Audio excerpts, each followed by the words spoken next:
Why doesn't he do it? Why do we always ask, why not? Why don't men?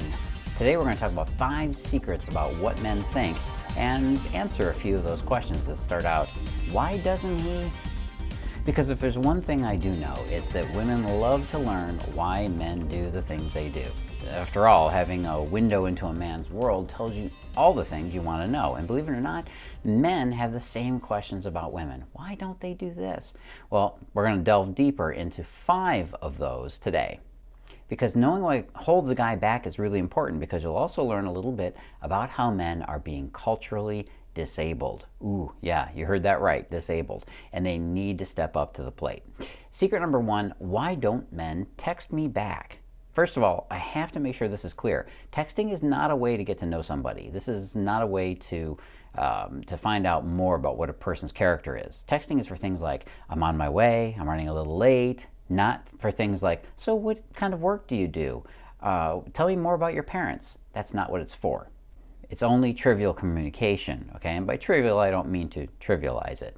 However, what you probably don't know is that guys are also always on the watch to make sure that they don't say something that's going to mess things up with you, which is why he's going to put the minimum amount of words into text. He doesn't want to screw it up without seeing your reaction, without knowing how you're responding to his words. So that's why they hold back on texting more than the occasional one-word answers like, okay, sure.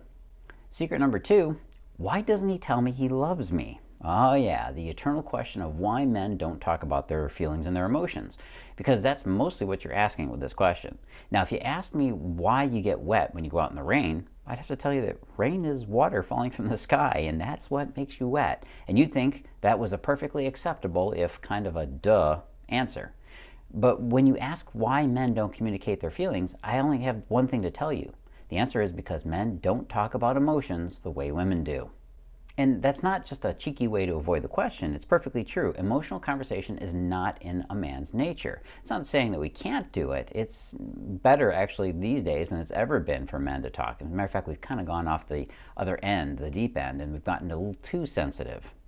When it comes to expressing love, most men choose to demonstrate, not to talk about it. So that may not match how you want to feel that same love, which means you just have to express to him and tell him what it is you need. If your language of love is hearing him express it verbally, he's going to have to find ways to do that.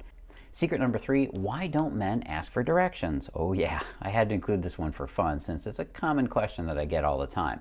Although not as much anymore now that we've got our smartphone enabled mapping devices and things like that. So you can probably get there without a whole lot of fuss.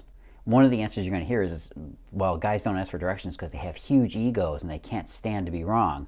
Well, there's a tiny bit of truth there, but that's not exactly it. He does feel a bit of sting, though, if he's not able to navigate without a little bit of help. There's more to it.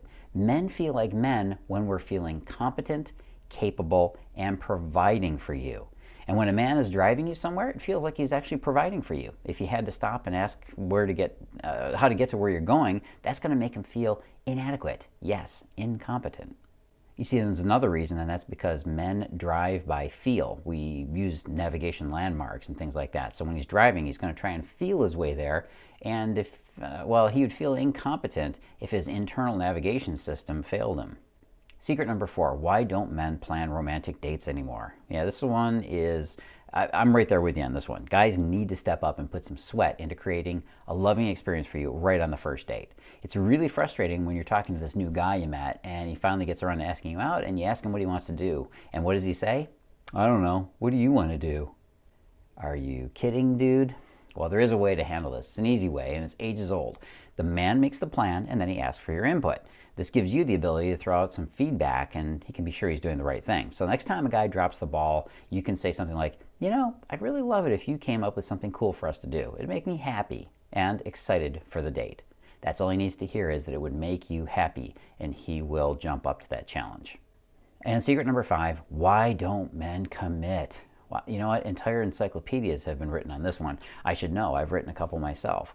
The question itself is a bit faulty, though, because men do commit. We commit to our careers, our Friday night drinking buddies, our 1968 Mustang that we keep sinking money into every couple of weeks or months. The answer I can give you is this. A man will commit to something he feels is a challenge with a big enough reward for him. But the other side of it is that women have to hold men accountable for their role in the relationship. A man gets better at being a man because a woman expects it of him. It's an expectation. And when he doesn't deliver, she compassionately makes him aware of this. She doesn't berate him for it. And yes, if he consistently falls short of reasonable expectations of manning up, she will move on. She'll find another dude. And that is a perfectly viable solution to the problem. You don't have to feel like a bitch. You don't have to jeopardize the connection with him one bit. You just simply have to know how to communicate with a man in his inner emotional language. You see, men need to have a few key switches in their heads flipped before they even entertain the thought of committing to somebody. But once you know how to do this, there's no turning back.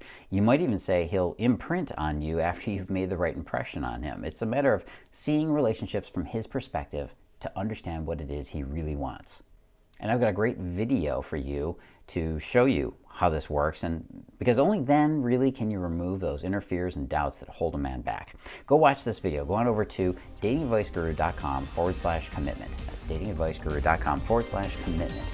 And I will tell you about how to use the adrenaline arrow to pierce his heart and reach him. Go on over to datingadviceguru.com/commitment. I'll be talking again soon. This is Carlos Cavallo from where else? datingadviceguru.com. Live and love with passion.